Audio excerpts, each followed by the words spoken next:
So we are 1 day away from shaking down the RF85, and you might have seen in the previous video that the brake pads were still alright but pretty thin. So meanwhile I ordered some new brake pads, and guess what? Within a day and a half they arrived today, so now I'm going to fit the new brake pads. I actually installed all the side panels and the front nose cone, but now I took it back off because we're going to change the brake pads. Let me show you what kind of brake pads I got for this RF85. So these are the brake pads that are on the car, and you can see they are fairly thin. We got 2 full sets, so this is one for the front wheel left and the other one is for the right wheel, and then I have a second box for the back. And you can see they are about double the size in terms of the substrate that's on it. Now they come with different compounds. I think this is the 4000 compound, which is supposed to give you a pretty good grip, but also saves on your discs themselves.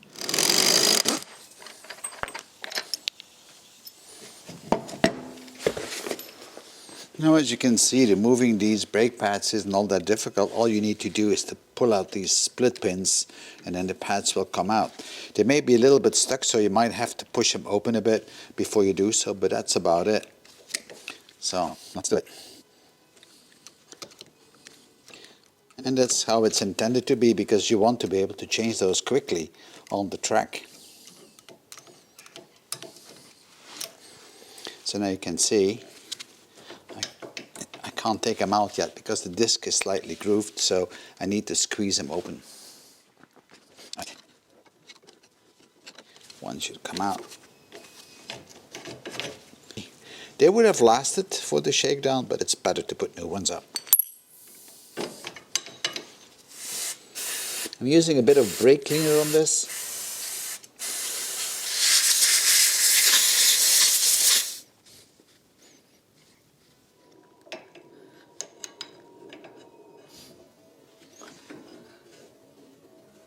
It's always better to put new pins up. And here you see them in place, so it's always better to be safe than sorry.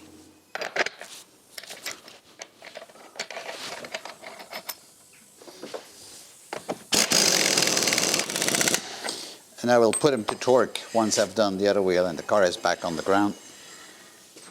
So I have the torque set to 150 pound-feet.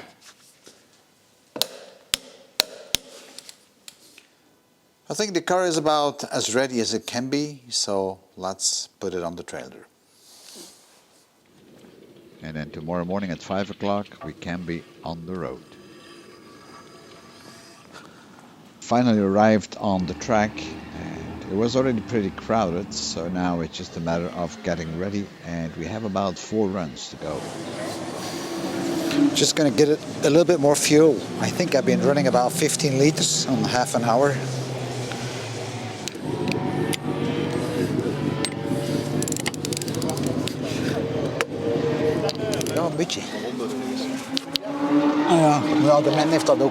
It's kind of amazing how everybody helps each other in the paddock.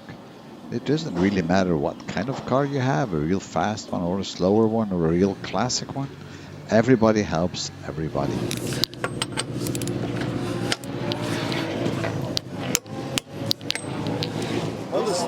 Voor zo gereden hebben. Dus het is wel teken dat je goede koeling hebt. Hè? I'm getting a little bit nervous because it's about my time. In about an hour we have our second run, but everything seems to be okay. Temperature is good, oil pressure is good, no leaks, and the tires are getting the right temperature, so quite happy with that. Zonder motor en zonder bad, want hier zit een Subaru in. Only happy faces in race cars. I'm about to start here and I'm just getting ready. It's a bit difficult if you're on your own and you have to put your gloves on, your helmet, and you have to strap yourself in. It's so much easier if you have somebody helping you out. But okay, it is what it is. So it was really a nice day. It was a bit chilly, but it was at least dry and sunny.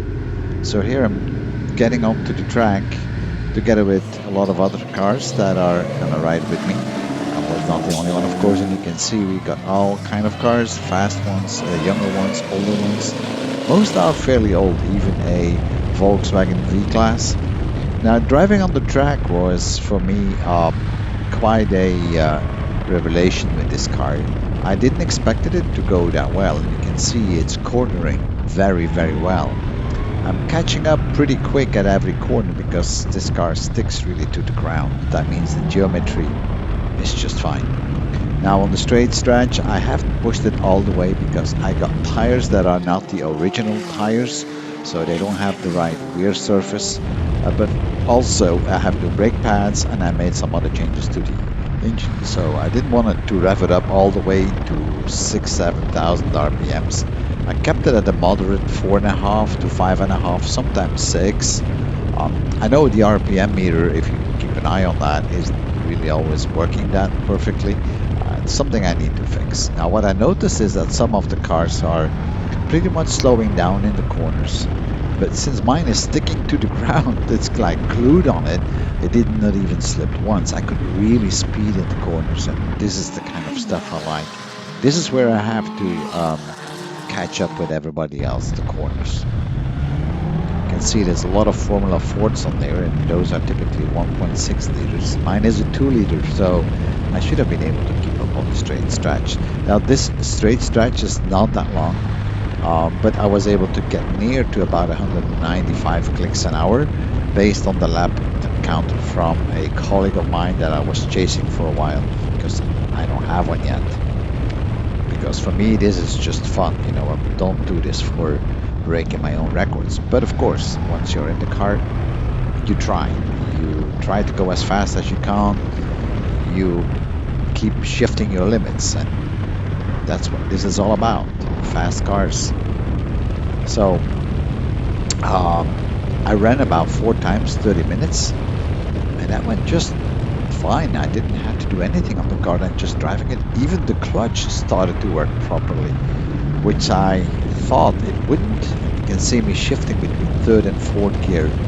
I didn't go to the second gear at all on the track. I don't know exactly what ratio I have in the Diemen gearbox. It's a dog box, but I have a whole set of gears, and I might check it out in another video on how to change the gears in the dog box. Because depending on the circuit, you want to have maybe more speed or more acceleration. So that's the kind of thing I will do for the next upcoming event, which is somewhere in May on the larger circuit, which is in Zolder. This circuit right here is only about 2.2 kilometers. So here we are done.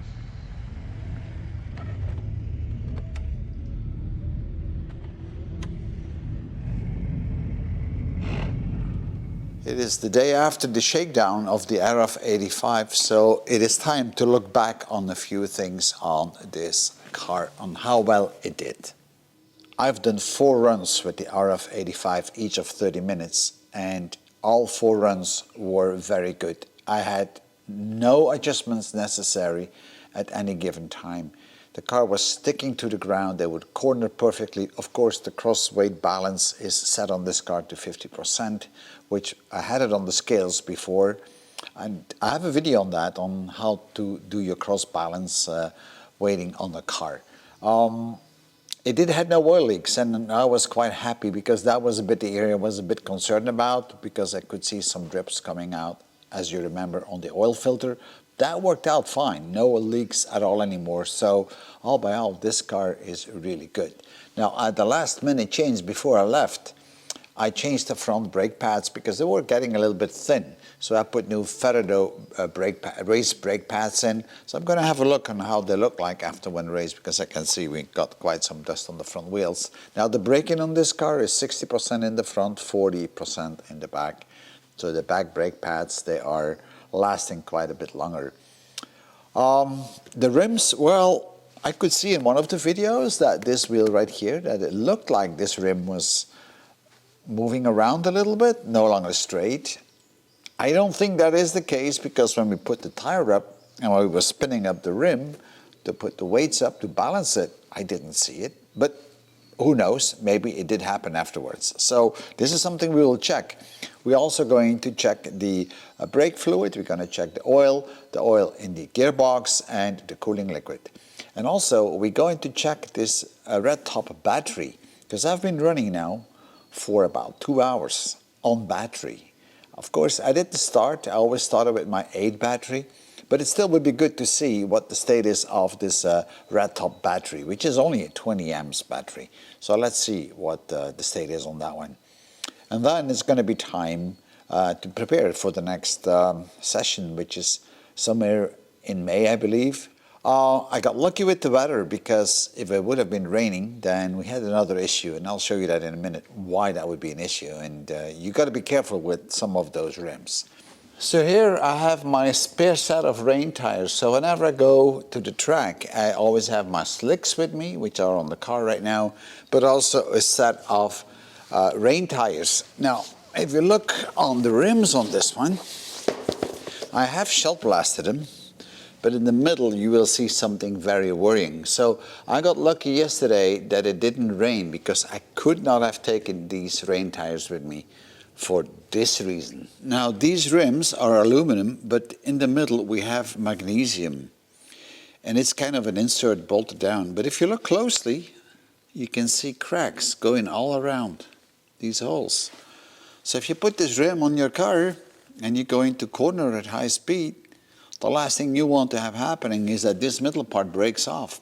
And I only spotted this after I had actually shell blasted it. This is a rim that was not shell blasted, and you can see the paint is still on there, and it's very hard to spot these cracks. But if you look very, very closely, you can actually see a little line here. So what I'm trying to say is that you always have to be very careful if you're buying a second, third, fourth, fifth, sixth, 10th hand race car.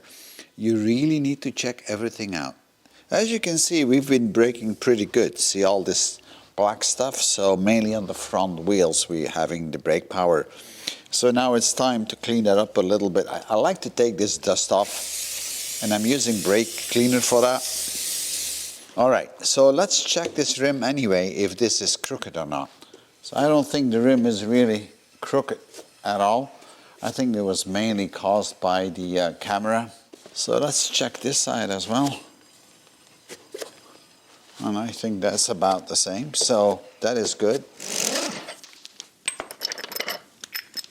All right, the brake pads, they seem to be okay. They seem to have equal wear and tear on both sides.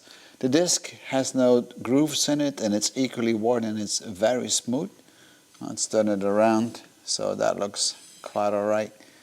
I don't see no traces of overheating, so I'm happy with that. And I've done some pretty hard braking on this. So let's have a look on the master brake cylinders. There's no leaks on them, and my brake fluid is still on the same level as I started. That's where I have these marks on. And all this should be fairly clean. They can be a little bit tough to open up, but that brake fluid looks very clean inside. Let me give you a little peek. That brake fluid is Ferrado Racing Liquid, so you might be surprised a bit about the color, but that's the color it is. Let's have a look on the spill tank, but also on the engine oil.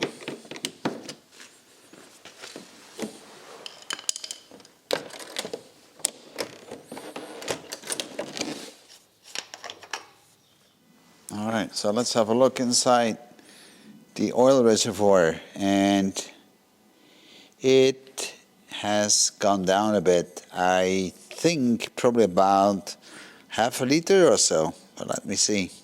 Let's put the stick in and see how much we have. Well, there's still a whole bunch of oil in it, as you can see. Right? It starts from here and then it goes all the way up. So that's not too bad. It's burning a little bit of oil, I suspect, or consuming a bit of oil, but that's okay. I mean, it is not abnormal. And some of that will have ended up in the spill tank. Anyway, we need to change the oil anyway for the next session. All right, so we've got a little bit of spillage in the spill tank. You can see it sitting right there with the light on. See that? Some fuel and oil. So let's have a look on the cylinder head, and that all looks clean around the spark plugs as well. I see no leaks on the engine block. All good, all dry. It's funny enough that the heat wrap start turning white, so the black stuff goes off apparently when it gets hot. But that all looks quite good. In fact, even the oil pump, which is sitting right here, is looking really, really good. So, not an issue. So let's see how much cooling liquid we need to add.